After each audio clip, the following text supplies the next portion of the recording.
Africa's transport sector faces a surge in violence as tensions escalate between taxi operators and e-hailing drivers.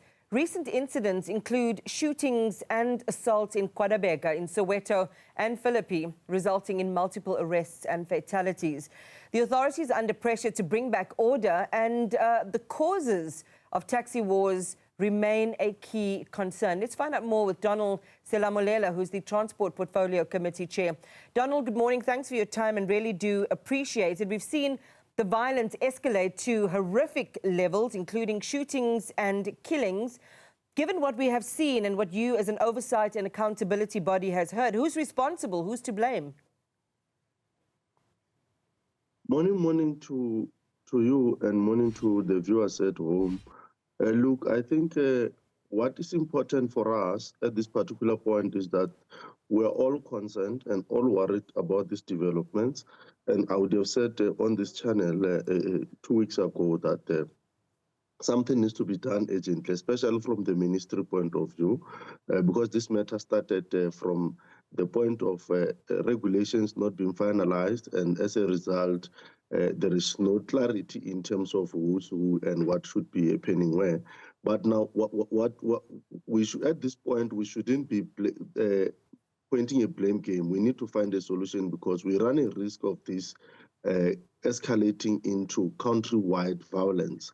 And as our viewers may be aware, we are from the past where taxi violence has almost rippled and crippled the country. We can't afford to go back there. What we'll be doing from our side, we're engaging with the department tomorrow in Cape Town, in Parliament, and part of the issues that we'll deal with as we deal with their strategic plan is to them clarifying us how are they going to move in terms of resolving this matter once and for all. We need all parties on deck. We need everyone to come on deck. We'll also be interfacing ourselves with the leaders of the industry, they all involved, either from the e-hailing point of view, either from the taxi industry point of view, so that we encourage them to move towards finding a solution to some of this particular problem once and for all, because we are really, really worried on behalf of the Parliament and the people of South Africa. Yeah, Donald, and I take the point that there shouldn't be a blame game, but you can already see some of the players acting in bad faith, and I'll bring an example in just a moment. You're right about the opacity of the law, not ensuring that this place is, that the space is properly governed, properly regulated, and that the laws are enforceable. And if we do have the opportunity, we'll come back to that. But when I talk about the players acting in bad faith, I mean, there was a peace summit not too long ago. Recently, Kata and KwaDabeka, this is in the Western Cape, those operators there, had promised stability, but we are seeing murders, we are seeing shootings, we continue to see chaos. Doesn't it demonstrate that these commitments, you know, are negotiated in bad faith, and it seems as if government is losing control? In your opening response, you talked about this going back to the ministry, that the ministry needs to take the lead on this. No, most definitely. Look, we can never abdicate the responsibility. And I think the ministry, together with all the 9 provinces, MECs, the entirety of the ministry, they need to take a lead in relation to ensuring that there is a sort of guidance on what must happen in this particular space, especially ensuring that the regulations are finalized. But secondly, related to that, you are bringing a very important dynamic, acting in bad faith by role players, because each and every of them want to protect their turf, they want to sustain the status quo. And it can't be that people can decide in their subjective interests to bypass the law and even appropriate to themselves the powers they do not necessarily have, that of even now wanting to regulate the roads and wanting to do things that are just far outside their scope, because the taxi industry is a user just like the e-hailing industry, like any other person who has a right. That right is actually regulated by the government. Now, what we'll also be doing is to call law enforcement, and we're looking to a situation where we'll have a sort of joint engagement with the relevant authorities in the relevant portfolios, like the portfolio of Committee of Police and Justice, to ensure that those who are responsible for ensuring that the law is respected are doing that without the blink of an eye.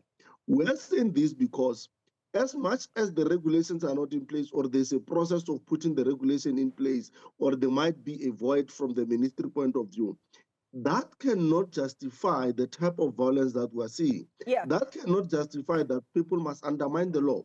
And we're asking ourselves, when all these things are happening, where are the law enforcement agencies of this country? And we'll come back to that, because commuters are the ones who are paying the ultimate price, Donald. They're the ones that are being caught in the crossfire. We're talking about people that are going to school. We're talking about ordinary commuters and passengers. So the community safety is being severely compromised. When you say, and this is one of the issues, is that we need specificity. Taxi organizations disappear into, just being described as a group.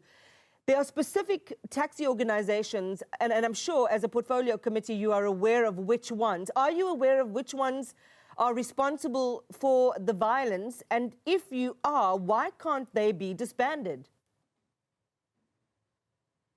Look, this particular point, like I said, we do not want to enter into a festival of finger pointing. Why not? But why not, Donald? Why shouldn't we? Because if you can check, I'm coming there precisely because when you engage, especially with the national organization, whether it's ATS or whether it's a National Taxi Association or is Santaco, all of them, they distance themselves from this violence. And these are the umbrella bodies of the taxi industry in the country. So we do not want to be asking, are you the one who's wrong? Are you it's so and so who's wrong? Is it the e-hailing association that is wrong? It will not assist us. What we want is the law to crack the whip. We want the culprits to be brought into the book so that we can be able to say, aha, we have told you, these are so and so members. These are members of this or that organization.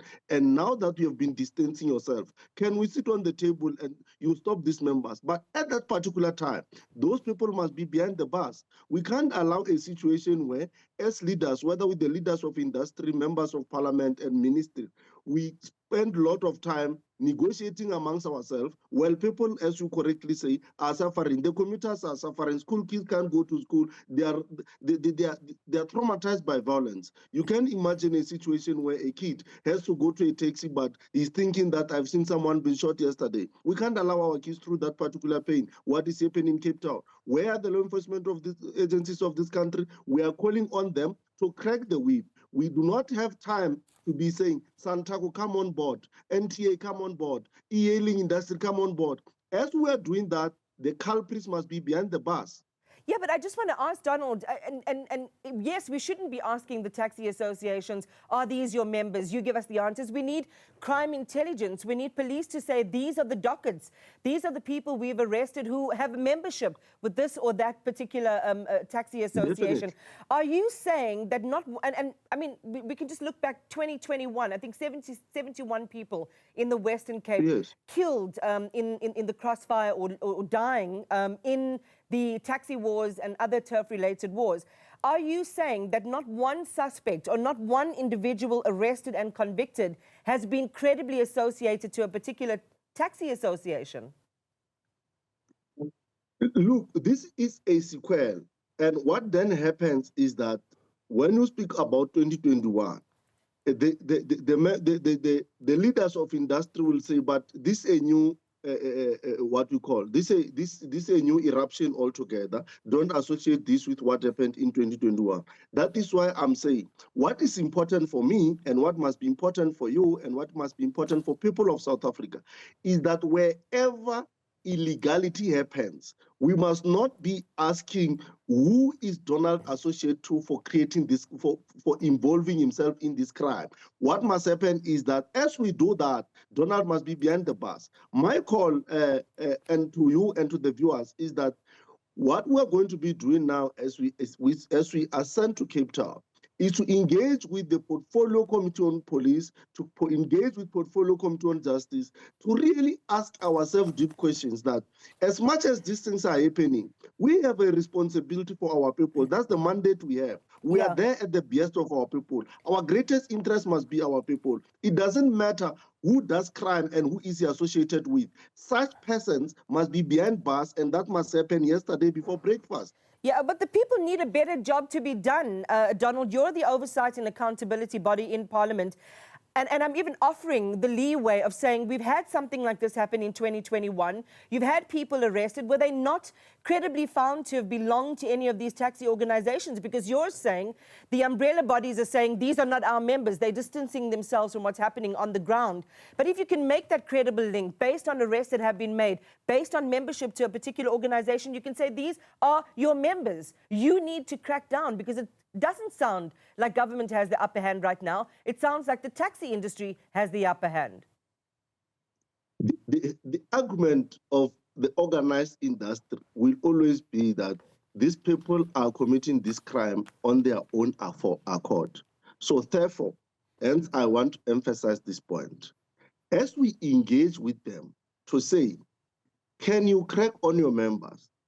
We should be doing that with these culprits behind bars, not given bails. We should be doing this with these people removed from our street.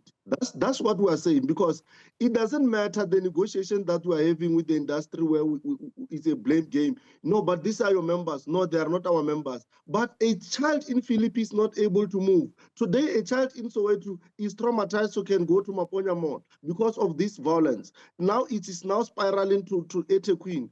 We can't afford that.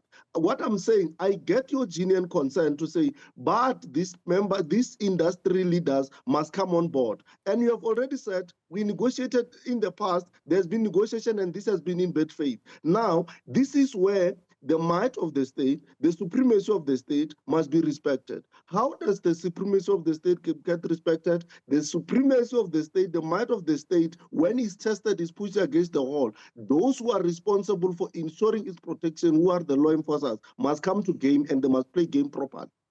Donald Selamolela, thank you for your time this morning. We appreciate it. Just reflecting on the ongoing taxi turf wars.